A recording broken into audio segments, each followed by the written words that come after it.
Hey, welcome back to the channel, everyone. The car's still at the sandblaster, so I'm just basically working through some of the smaller things that we may or may not have seen already, and just put out a short video for this week. Hopefully Sean at Plateau will have some footage for us to check out with regards to the blasting, and I'm really looking forward to it. So yeah, today we're just going to have a quick look at a fuel gauge that I picked up off Trade Me. It was really affordable, and it's got a bit of damage, so we'll have a look at that and then figure out a way to just sort of maybe tidy it up a little bit and yeah, see what we think. So let's get stuck into it and unwrap this thing. Cool. Let's just take a quick look at this. It's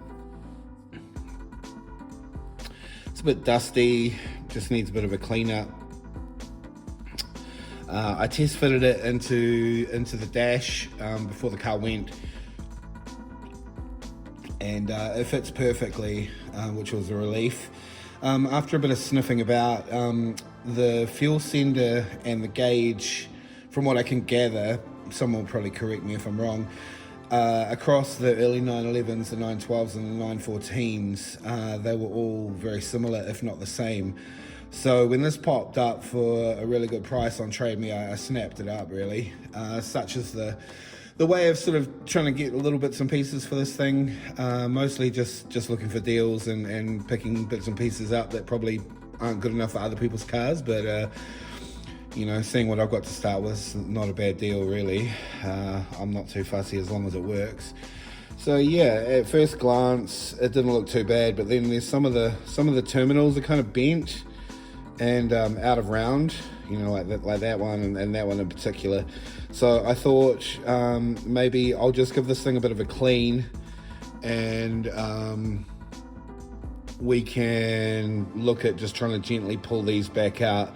And I know it's all pretty basic stuff, but if we can just sort of do a few of these things leading up to getting the car back, that'll give us a little bit of content for the channel.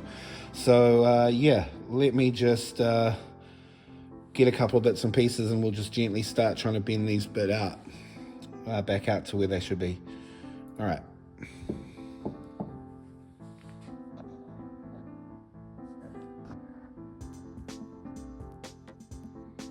Cool. All right, I've got a few bits and pieces that I think might help us along here. What I don't want to do is push these too much and snap them off. That'll be less than ideal. What I want to do is just gently form them back so they're a bit more circular and cylindrical like these ones are. Like this one's pretty bent, but nowhere near as bad as this one. Anyway, I'm just going to gently sort of start trying to manipulate those back out, and we'll come back and have a look at what we end up with. All right, got a few bits and pieces, got some contact cleaner, just give it a bit of a clean. The old needle nose pliers, they're always helpful. A few kind of bits of tools that might be able to just sort of fit down in there and help bend them back out, tweak things up a little bit. Anyway, I'll try and not be too caveman on things, and we just want to be gentle and not mess it up. So yeah, I'll put you on time lapse and we'll just have a hack at it. Yeah, I thought about it a little bit more. Maybe it's a bit more beneficial to just sort of do this in real time so you can sort of see what I'm doing. It was a bit unclear with the time lapse on, so let's just gently try and do it together in real time.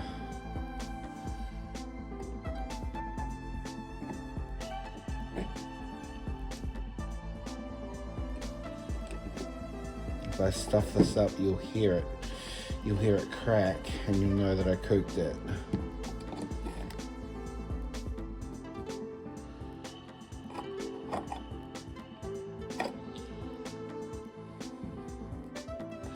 Like even just that first pass in the time lapse sort of straightened this one up a fair bit. Just want to gently coax it back out like that. Not too much though. Almost just want to fit something down there and then come back at it with like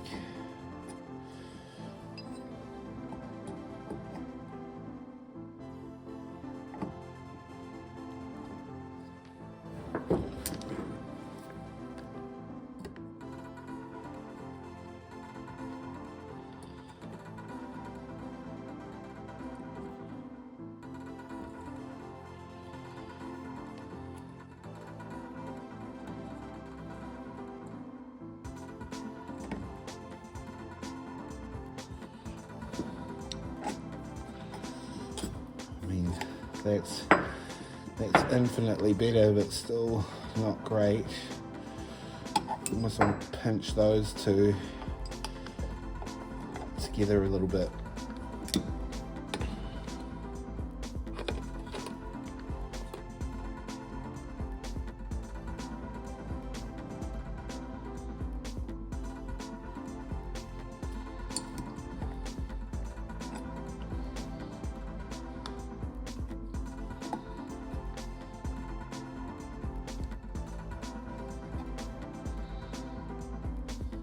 And that's arguably way better. Wasn't hard though, that other one was pretty bad. So yeah, I mean, that's those terminals kind of cleaned up a little bit. Way better than it was. So I'm just going to chuck you on time lapse, just give this thing a bit of a tickle up, and then that's that bit done.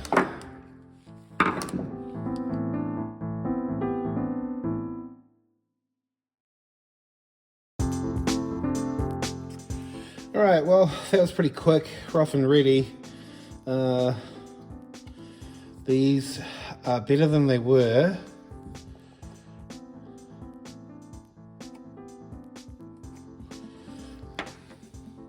The plugs, gave everything a bit of a once over with a brush and some contact cleaner, and just sort of gently gave it a bit of a buff around the edges. I'll put this back in its packaging that it came in. That's pretty much the best once over I can give it until we come back to it. I'm just going to go grab another piece that came in the mail this week, and we'll take a quick look at them and figure out what we're doing. So moving forward, we have fuel tank gauge,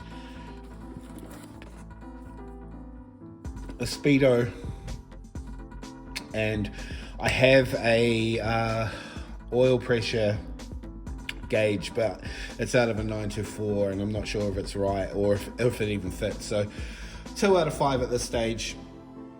Pretty happy with that. So yeah, let me just package these back up and I'll pull out the next items that have just come in the post. So just give me a second and I'll be right back. So that was the fuel gauge and a quick look at the speedo. Something else turned up in the post at the end of last week, so we'll have a quick look at these, and you guys can give me your opinion, see what you think. I was going to run some 964 rear brakes. I'll just go grab those actually, and we maybe might have a bit of a compare with them.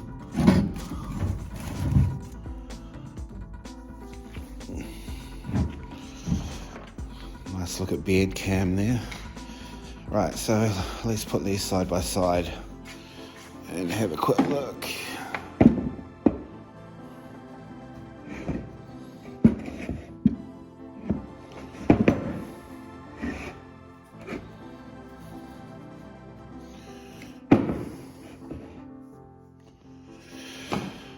Okay, let's spin you guys around and have a quick look at these.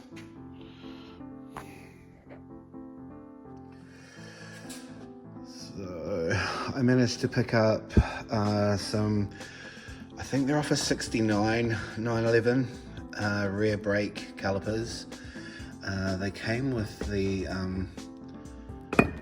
It came with the spacer in the middle, which I believe is removable if you don't have the wide discs that go with them. So I'm not really sure what my car's set up for, but either or, better to have them and not need them than need them and not have them. You know, obviously they look like they haven't been run for quite some time, but they don't look like they're in bad shape. They just need a full rebuild, which, surprise, surprise, matches the rest of the car. They came with pads, obviously pretty screwed. These pins, which I'm guessing are like these, the slide pins that the pads run on. I'm guessing they go in there. Same with these springs, are probably very similar in makeup to those.